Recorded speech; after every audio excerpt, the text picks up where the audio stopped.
How's it going, guys? In today's video, we're going to be going over the trade I took today. So first, getting into some of the framework behind today's trade, I'm going to be looking at Monday's high and Monday's low. So when we're looking at Monday's high and low, what do we do? Or what happens? Well, on Tuesday, we trade into the high and the low. And we want to see how price reacts off of both of these. Now, when we trade into Monday's high, it looks like we form a reversal here. The only thing is I would like to see us close below this low instead of reacting away from it. Now on the 4 hour, you can see right here, this is where we trade into Monday's high and we actually form a reversal within this candle. But you see, after we form this and we come down, once again, this is Monday's low, but this is also the weekly opening. And on the weekly candle, we have no wick formed yet. So as you see, when we trade down into this and we form the wick, we are reversing from this, and which is telling us that we are no longer bearish and we just wanted to form the weekly wick. So coming into market open, which is within this candle, what do? We expand away. Now, it is not ideal that we left all of these failure swings here. In my opinion, I would have liked us to sweep these lows before trading away, but we don't get that.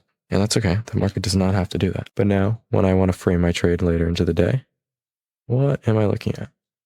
So once 9:30 hits, we create this protected low here, and we trade away from it, eventually forming a fair value gap here. And at 10:30, what do? We trade back into the fair value gap. And on ES, we're just forming that fair value gap. And then within the next candle, we trade away. So now when we go into the 3-minute, to look closer to my entry, you can see this was the move lower into the fair value gap. And we close above those opposing candles, creating this low as a protected low. On ES, do we ever trade into this fair value gap? No, we do not. And now when we look back onto the 30-minute time frame, what do we see? The 10:30 candle sweeps the 10 o'clock candle's low. 10:30 candle, 10 o'clock. Do we sweep the low? No. And now when we look at the 10:30 candle here, and we go to YM, 10:30, 10, do we sweep the low? No. And on YM, the 10:30 candle is bullish, and on NQ, it is bearish.